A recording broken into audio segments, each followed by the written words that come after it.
Assalamualaikum warahmatullahi wabarakatuh.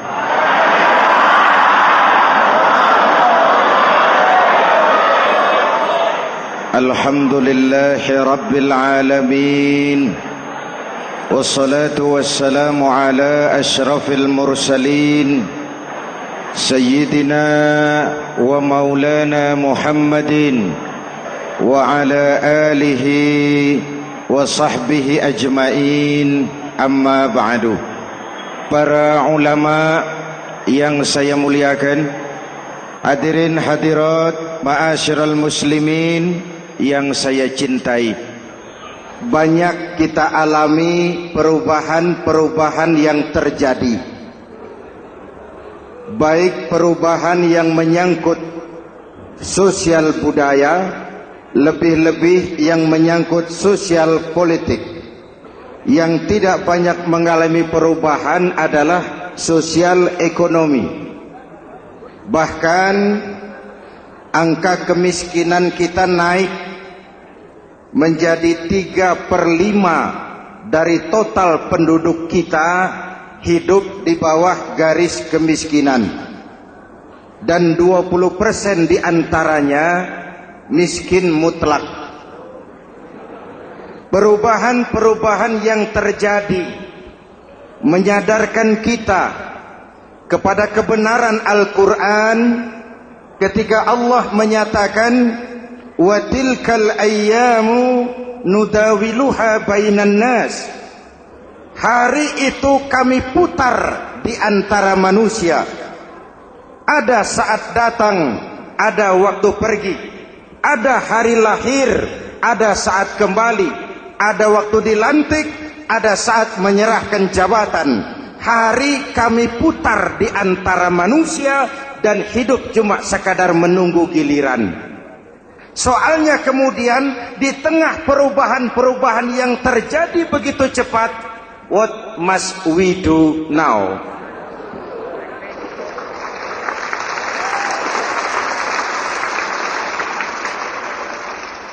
Saya juga nggak ngerti itu. Yang penting kan penampilan.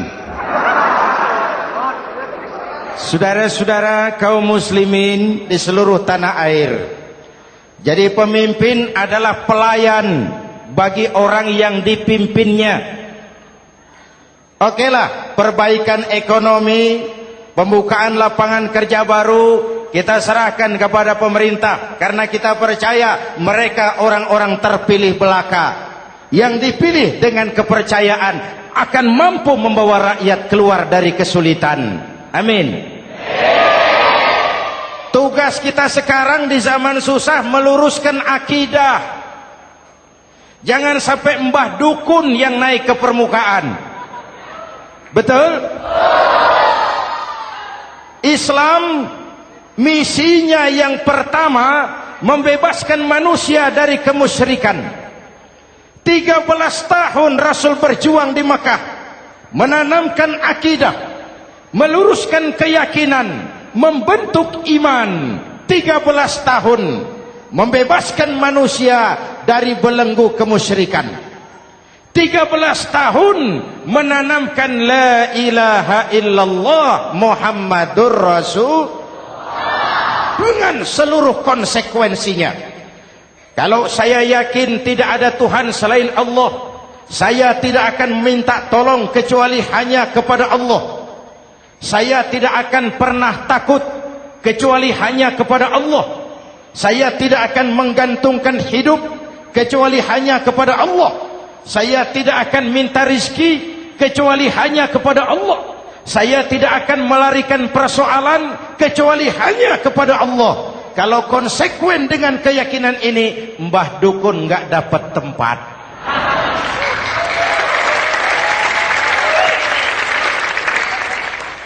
Akur? Ayo lihat secara sederhana. saya sandaran di tiang, tiangnya ambruk, sayanya jatuh. Saya sandaran di tembok, temboknya runtuh, saya juga runtuh. Saya sandaran kepada orang kaya, dia jatuh miskin, saya bangkrut. Saya sandaran kepada jenderal, dia pensiun, saya selesai. Tapi kalau saya sandaran hanya kepada Allah, Allah tidak akan pernah miskin, Allah tidak akan pernah lumpuh, Allah tidak akan pernah terpuruk, dan Allah tidak akan pernah berkurang kekuasaannya.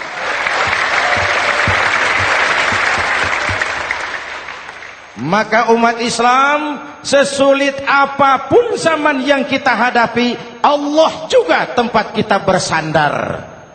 Jelas? Selama ini kita iman dalam ucapan, tapi sekuler dalam perbuatan. Di masjid ada Allah, di kantor Allah tidak ada, maka korupsi merajalela.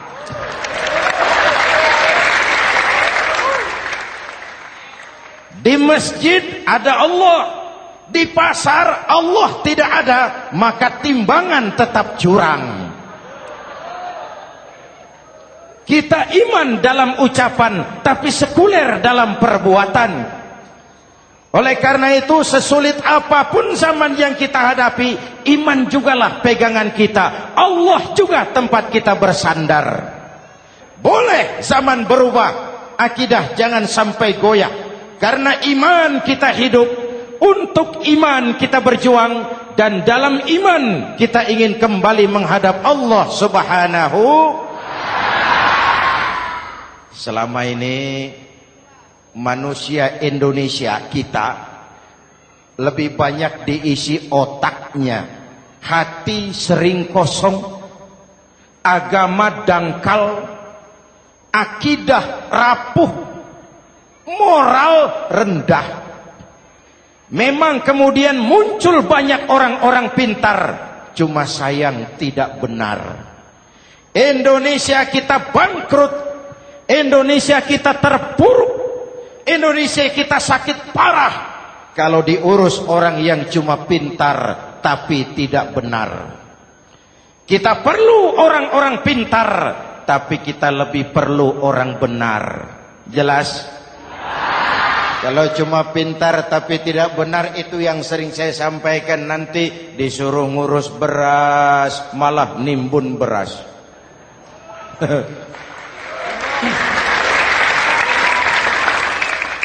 Disuruh ngurus laut malah jadi bajak laut. Disuruh ngurus hutan rame-rame jadi orang hutan. Jutaan hektar hutan Indonesia kita ini merupakan kekayaan sumber daya alam kita yang harus digunakan bagi sebesar-besar kemaslahatan rakyat. Yang disuruh ngurus hukum malah bikin hukum seperti pisau, tajam ke bawah, tumpul ke atas. Jangan heran lalu di masyarakat muncul street justice, pengadilan jalanan, sebagai refleksi dari ketidakpuasan melihat sikap hukum yang sangat berpihak. Kalau yang kecil salah, hukum cepat-cepat ditegakkan.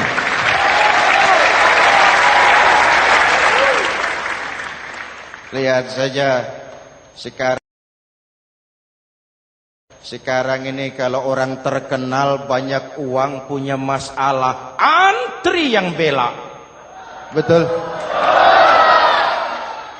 Tapi saudara lihat si Marsinah di Jawa Timur, si Sengkon dan Karta di Jawa Barat, si Udin Bernas wartawan Jogja terseok-seok mencari keadilan, sampai hari ini urusannya masih remeng-remeng. Kenapa bisa begitu? Jawabannya sederhana, tidak ada fulus. Ada fulus mulus, tidak ada fulus manfus. Betul? Jangan sampai para penegak hukum kita terjebak pada lagu baru, maju tak gentar, membela yang bayar. Biar bertentangan dengan nurani, biar bertentangan dengan public opini, biar bertentangan dengan rasa keadilan. Siapa yang bayar, itulah majikan. Mau benar atau salah, belain terus. Kalau seperti inilah hukum kita, mafioso keadilan akan tetap gentayangan. Hadirin yang saya hormati, 13 tahun beliau berjuang di Mekah, meluruskan keyakinan, memantapkan akidah, meneguhkan iman. Dari situ segalanya dimulai, dan ke situ segalanya akan menuju. Intan paling mahal, mutiara paling berharga, tidak lain adalah nilai-nilai keimanan. Kalau itu sudah tergadai, apalagi yang bisa kita banggakan dalam kehidupan ini? Kita merasa harta kita berharga, belum ada artinya ketimbang iman. Kedudukan kita punya nilai pun belum ada artinya ketimbang dengan nilai-nilai keimanan. Itu intan paling mahal, itu mutiara paling berharga. Harta baru ada manfaatnya kalau dilandasi dengan iman. Jabatan dan kedudukan baru terasa gunanya kalau dilandasi dengan keimanan. Kalau jabatan lepas dari iman, yang akan lahir Fir'aun baru. Jelas? Kalau harta terlepas dari iman, yang akan muncul adalah konglomerat korun. Kalau ilmu pengetahuan terlepas dari nilai dasar keimanan, maka yang akan muncul adalah ilmuwan pelacur yang menyalahkan yang benar, membenarkan yang salah untuk kepentingan pribadi. Dan kondisi seperti itu tidak akan membuat kita makin sehat. Oleh karena itu, pada kesempatan ini, pesan pertama saya, menghadapi zaman susah, tetap jaga akidah. Tetap pelihara keyakinan. Kesulitan bukan untuk ditakuti, untuk diatasi. Hidup adalah kerja keras, bukan keajaiban. Perubahan tidak akan datang hanya dengan simsalabim abragadabra. Perubahan tidak akan muncul hanya dengan berandai-andai. Perubahan tidak akan turun dari langit seperti turunnya embun di waktu malam. Perubahan adalah kerja keras. Sehingga Al-Quran membimbing kita, innallaha la yughayyiru ma biqaumin hatta yughayyiru ma bi anfusihim. Allah tidak akan mengubah keadaan suatu bangsa kalau mereka tidak mau mengubah apa yang ada di dalam diri mereka. Yang ada di dalam diri itu rule of thinking, state of mind, cara kita berpikir, cara kita memandang kehidupan, cara kita mengatasi persoalan. Hadirin yang saya hormati, inilah iman. Berangkat dari ini kita menyadari, ini ujian buat kita rakyat. Dan kita rakyat Indonesia ini kalau sama susah sih sudah kenyang. Ya Pak? Ya Pak? Kita ini sebagai bangsa mengalami apa yang disebut oleh Bung Karno up and down. Naik, turun, timbul, tenggelam, pasang, surut. 350 tahun dijajah oleh Belanda, kita susah. Berangkat Belanda, masuk Jepang, susah lagi. Pergi Jepang, datang nikah, susah lagi. Lalu kita merdeka, dirongrong oleh berbagai pemberontakan, susah lagi. Makan bulgur, antri minyak. Lalu PKI berontak, susah lagi. Muncul orde baru, lama-lama susah lagi. Orde baru selesai, naik reformasi, mulai repot nasi, susah lagi.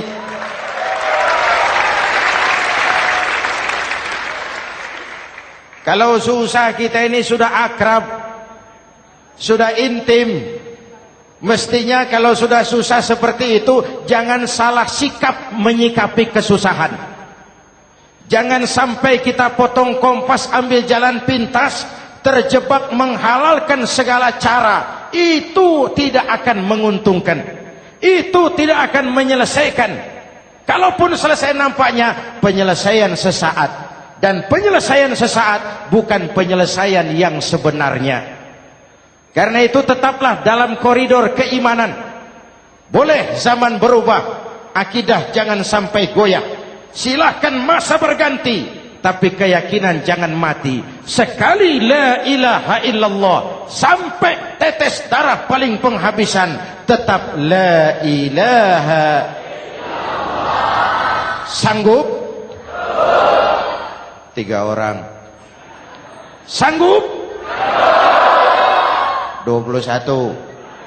Sanggup? Kalau sanggup kita harus konsekuen. Saudara-saudara di seluruh tanah air, misi yang kedua dari Islam setelah membebaskan manusia dari kemusyrikan, membebaskan manusia dari ras diskriminasi, mengikat manusia dengan tali akidah. Sebelum Islam datang, manusia dibedakan oleh warna kulit, manusia dibedakan oleh faktor keturunan, manusia dibedakan oleh faktor harta dan benda. Adalah Rasul yang mengajarkan, innallaha la yanzuru ila suwarikum wala ila amwalikum walakin yanzuru ila qulubikum wa a'malikum. Allah tidak melihat potonganmu, Allah tidak melihat hartamu. Yang Allah lihat itu adalah hatimu dan amal perbuatanmu. Jauh sebelum Amerika teriak-teriak membanggakan apa yang mereka sebut sebagai Declaration of Independence, Nabi sudah mengajarkan kepada kita semua, An-nas kulluhum li Adam wa Adam min turab, la fadla li Arabiyyin ala ujamiyyin illa bittaqwa. Seluruh manusia berasal dari Adam. Adam diciptakan dari tanah. Tidak ada kelebihan Arab dengan yang bukan Arab kecuali takwanya.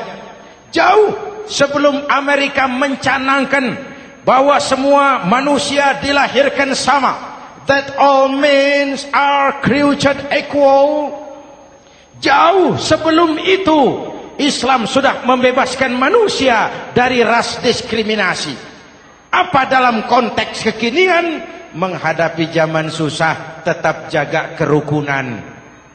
Ya Pak, ya Bu, oi Bu,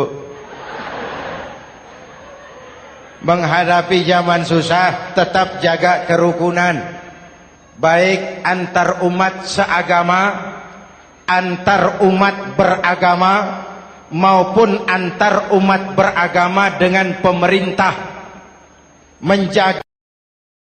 Menjaga kerukunan, jangan saling sikat sikut di antara kita. Sebab kalau sudah rukun, saya ajak berhitung, 1 ditambah 1 sama dengan, itu matematika namanya, hasilnya pasti. Tapi angka sosial hasilnya aneh. Saya ubah jadi angka sosial. Ayo kita berhitung lagi. 1 orang takut ditambah 1 orang takut sama dengan 2 orang setengah berani. Kenapa setengah berani? Karena sudah berdua. Tadi kan takut sendiri. Kalau sama-sama takut berkumpul jadi setengah berani.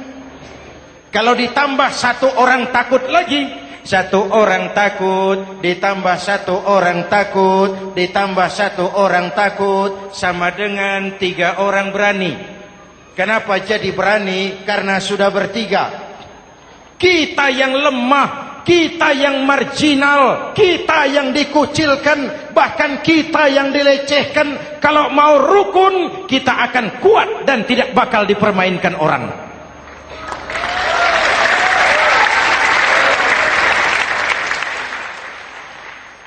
Tapi kalau rukunnya yang satu mau menikam yang lain, saya ajak berhitung lagi. Yuk berhitung yuk. 1 ekor ayam ditambah 1 ekor musang sama dengan 1 ekor musang. Kemana ayamnya? Dimakan musang. Betul nggak nih hitungan? Ayo kita hitung lagi. 1 ekor ayam ditambah 1 ekor musang sama dengan 1 ekor musang. Kemana ayamnya? Dimakan musang. Jadi kalau kita suka kumpul dengan orang yang mau makan kita, selesailah kita.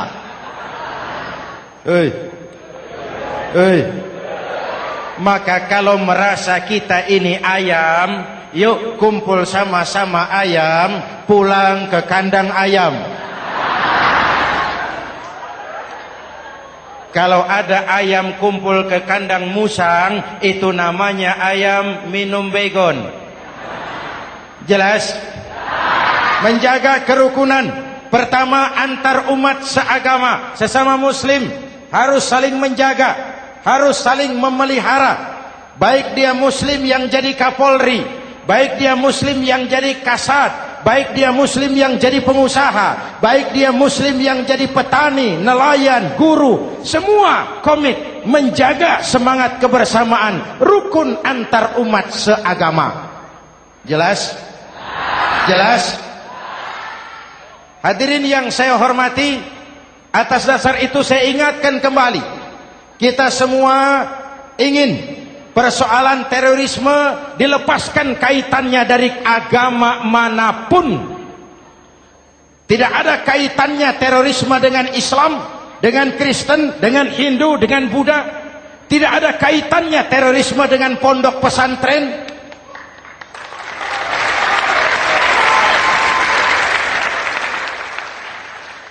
Jangan sampai pesantren jadi kambing hitam.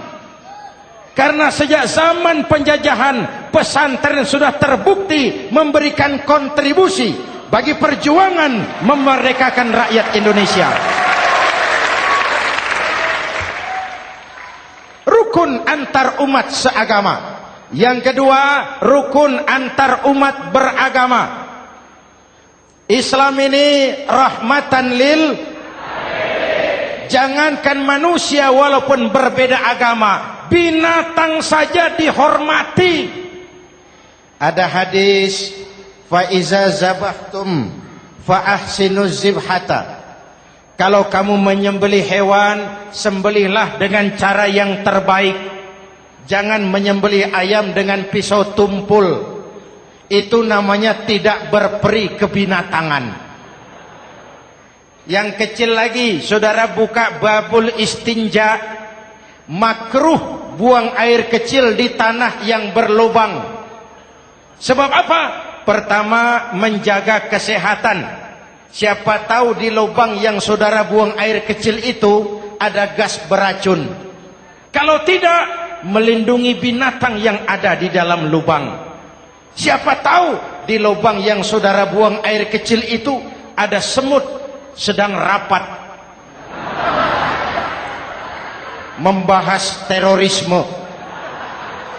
Apa dosanya lalu mati dikencingi? Ini namanya rahmatan lis semut. Binatang saja dilindungi. Maka perbedaan agama tidak harus menyebabkan kita bertolak belakang. Perbedaan agama bukan alasan untuk saling bermusuhan.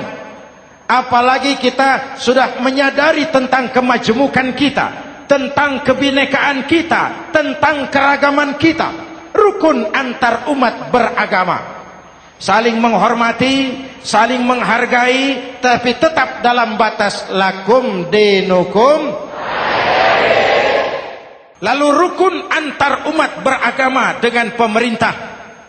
Hadirin yang saya hormati, yang benar kita dukung, yang salah kita perbaiki dan kita tegur menurut cara-cara yang diajarkan oleh agama kita. Dan sholat berjamaah, pendidikan bernegara yang paling bagus.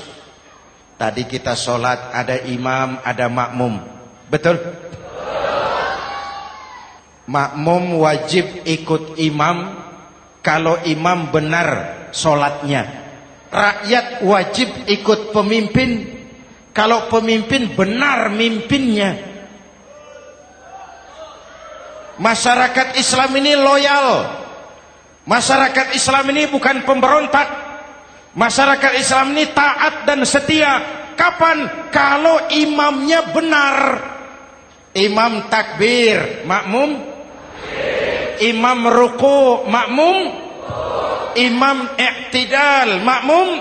I'tidal. Imam sujud, makmum. Tapi kalau imam keliru, mestinya imam ruku malah sujud. Salah imam ini. Tegur. Siapa yang wajib negur?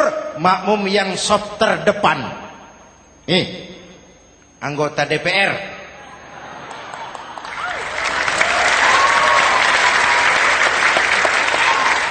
Ini wakil-wakil makmum ini, saf di depan ini. Kalau imam keliru, mereka paling tahu. Ngomong. Tegur. Bagaimana negurnya? Ada aturan main. Mestinya ruku, imam sujud. Salah ini imam. Subhanallah. Kan begitu negurnya. Betul? Tidak boleh juga imam keliru, makmum emosi. Main pegang, woi makmum salah, hoi. Kacau sholat. Betul? Anggota dewan ini, saf di depan. Itu kalau imam keliru. Satu saat imam buang angin. Namanya manusia bisa buang angin toh. Apa makmum lalu berkata, demi kesetiaan saya kepada imam, imam buang angin, saya lebih keras lagi. Itu namanya fanatisme buta, loyalitas yang goblok. Imam buang angin, minggir. Iyyaka na'budu wa iyyaka nasta'in. Sampai situ imam buang angin, minggir imam. Lalu saf yang di depan maju. Tidak usah bikin sholat baru, teruskan pekerjaan imam. Ihdinas siratal mustaqim. Teruskan.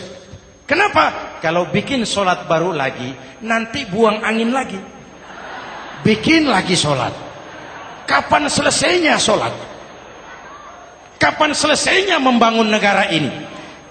Yang penting imam tahu diri, buang angin, minggir.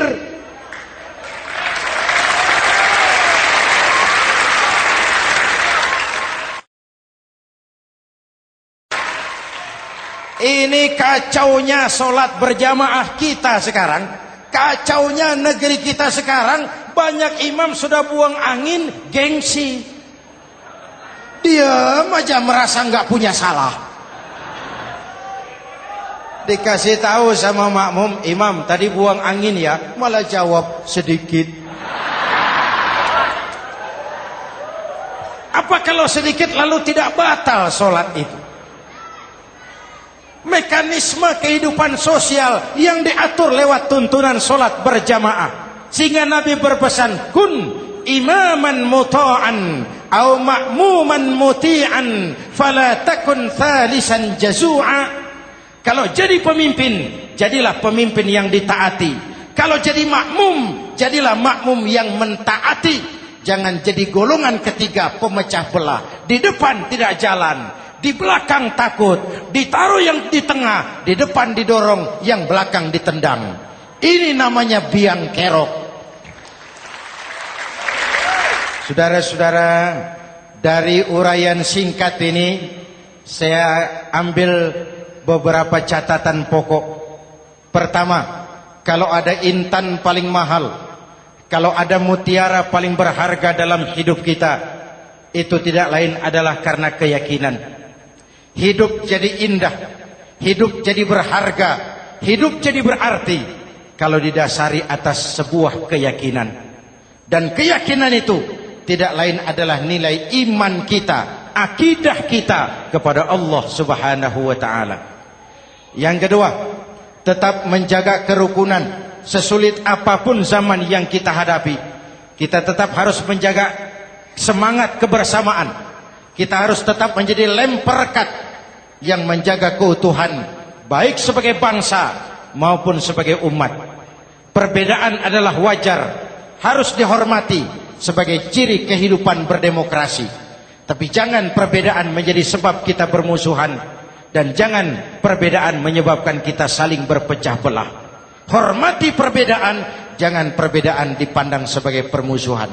Dengan akidah yang kuat dan kebersamaan yang kokoh, ayo kita hadapi kesulitan, kita atasi kesulitan, dan dengan kerja keras untuk menyongsong hari esok yang lebih pasti. Mari kita Fatihah. Semoga Allah memelihara kita bangsa Indonesia. Ala hadhihi niyah wa ila hadratin Nabi. Al-Fatihah.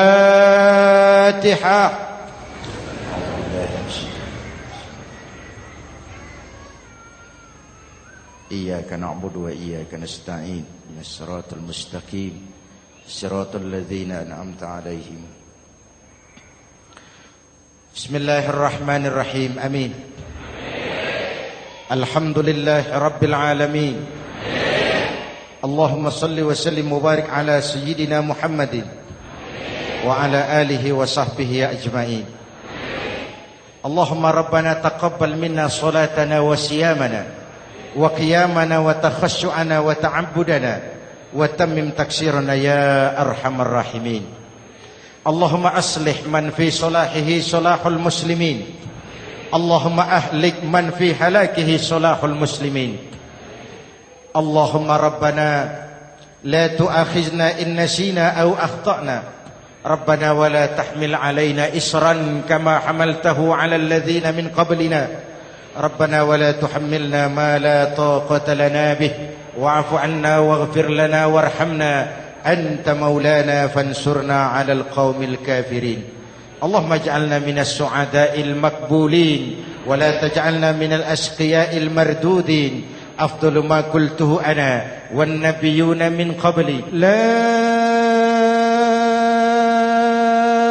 إله إلا الله.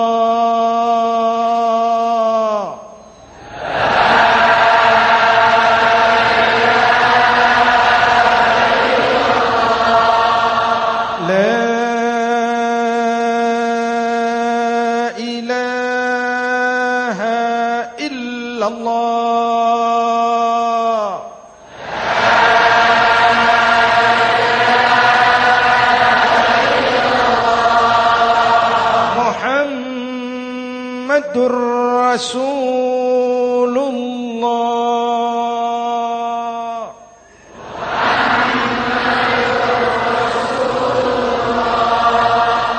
sallallahu alaihi wa alihi wasallam. Kalimatu haqqin 'alaiha nahya wa 'alaiha namut wa 'alaiha wa biha nub'atsu insyaallah minal aminin minal aminin minal aminin rahmatika ya arhamar rahimin. Sallallahu ala Sayyidina Muhammad wa ala alihi wa sahbihi ajma'in. Ana rabbika rabbil izzati amma yasifun. Salamun alal mursalin. Walhamdulillah rabbil alamin. Jumpa lagi di lain kesempatan insyaallah. Wassalamualaikum warahmatullahi wabarakatuh.